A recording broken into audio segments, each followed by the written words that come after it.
रउआ सबन से भोजपुरी में बतियावल ठीक रही, काहे से कि आजकल लोग बड़ा हिंदी कम समझत। हाँ तो लोगों और लोगाइयों, पंचों और पंचाइयों और खसी भेड़ा काटने वाले कसाइयों और मुर्गा मुर्गी हलाल करने वाले कसाइयों, हाँ तो रउआ सबन आइए गइल बनी, हम पहुंचिए गइल बनी। रउआ सबन तो तबे से बारी बारी से सब केहू के देखिए गए भाई, अब सब केहू से बाजे में हो माई बनी, अब हमरो देखी लोनी कहता गलत मत माने लोनी, का देखी लोनी, काला देखी लोनी, पोटोरी पर मत जाए लोनी, न तो कितना लोग लागेला सोचे हाले किने दादा जो करवा जो सूझे बोलता का जो दिया, लेकिन कहते हैं कि 1 2 3 1 2 3 हमारे खातिर रहेला हिंदी भोजपुरी एकदम फ्री। तो कहते हैं कि रोड कैसा हो, रोड कैसा हो कि जिसपे गर्दा ना हो, पानी कैसा हो कि जिसमें जर्दा ना हो,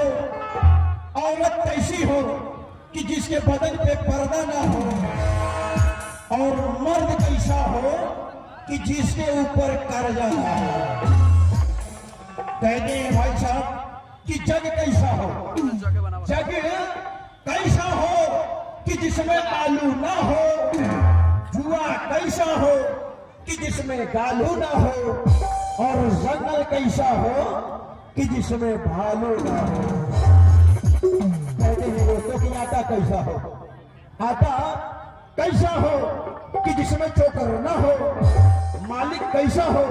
कि उसके पास 2-4 नौकर ना हो, और ये मुन्ना भगत जी का पार्टी कैसा हो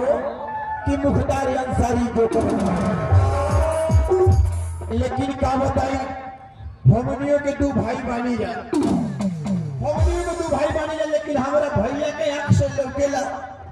हमारा आंखें से ना लौकेला। भगवान तो है तो ना बढ़िया सुंदर चेहरा सुंदर शरीर बनाइए देनी, लेकिन हमारे आंखें ले गए नहीं, हमारे तो आंख से कुछ लोग तो नहीं हुई। अब भैया का हमारा थाहे ना रहेला कि हमारे वो घर में सूर भाई बा के जाने खाना वाना खाई कि ना खाई, उनका ये चिंता ना रहेला। लेकिन अच्छा भैया की इंतजार करो तनी, लेकिन आज हमरो कौन बड़ा खुश बा चल तनी कुछ गाय टोले मोने लागी, ओकरा बाद भैया आइए।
हमारे जो भाई बसो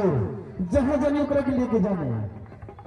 आज 12% में मेला लागल बा, ओकरा के लेके जाने करे, चल तनी थोड़ा करे।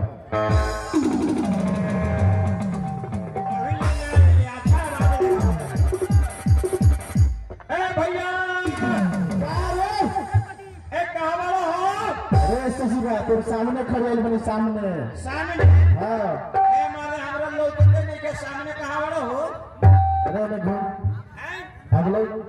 तो हां लोग कहां वाला मार दबा। ए तो सामने खड़े बनी। प्रणाम भैया। दूसरा हाँ बोल। कहां वाला हमार लोग कबे से तहार इंतजार करत रहनी हो। ए मेरी गाड़ी धोवत रहनी सुबेरे से। गाड़ी धोवत रहलो? हां सुनत रही कि बड़ा तू झाड़ के पहले तो यारी बनोले बड़ो। अरे हमनी घर से लो 3-4 किलोमीटर 12% के गाँव बा, उधर मेला लागल बा, हम जातनी मेला देखे। कहत रहल कि हर भाई बड़ा सीट बूट झरले बारे अच्छा मेला जात रहो हाँ रे मेला जाते नहीं तो अकेले जइबो अरे तो अकेले का जब तो 5 गो ना भैया तो हम के बोले ले चलो मेला अरे देखो हम तो यहाँ भइले नहीं है अच्छा समझिए कुछ तो देखे में नहीं है सुन लोग का 12% में बहुत भीड़ लागेला हाँ ना तो हम के बोले ले चलो मेला आज आ तू जाना तेरे तोर आँख से लौकेला ना हेलो केला तो आ कोई भीड़ में तोर हाथ हमरे से छूट गई तो तोरा हम कहाँ खोजे लो हमरे के बोला के नहीं मेला तू सब घरे रहो आ खाना खइले कि ना हां खइले नहीं लेकिन हम मेला चले का खइले रे मेला में चलो तू चुपचाप घरे रहो हम जाती मेला ना बोला कि रे देखो अगर हमरा के बोला के ना ले जेबे तो हई देखा जमा पैक फाड़ के फेंक दे रे ससुरा दीपावली में ये किन के लिए इबे करने ये फाड़ के दे छठ में काती पहनबे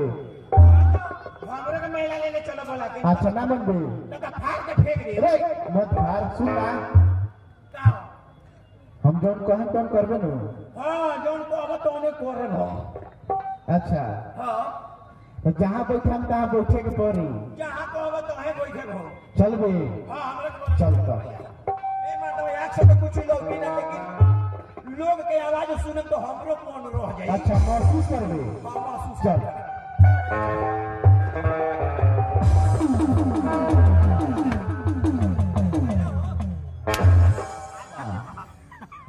पीछे का करते रे साला रे ए भैया वैसे तोरा कहो ना लेके जाने ये तोर बन रही के कारण ए मर्द तो रास्ता में ऊपर खबर धरा देले बड़ा तो का करी हो अरे ऊपर खड़ बा इतना सामान अपनी घर से लगे अब 12% पूरा पीछे बनल बा मर्द तो गोबर पे छिल गइल हो अच्छा पीछे कर गोबर में रे हाँ चल हम क्या कहीं हमारी शादी पहले 3 साल हो गए हमारे मालिक हमरा घर में छोड़ के आ जाई है हम उनसे से पूछे जरूर हमरा कहाँ गए घर में छोड़ के सुनते नहीं कि गाँव में मेला लागल बा हमरा का आज तक ना लगी मेला करा के आइए तो हम घर से बाहर ले चली मेला करा के हमरा के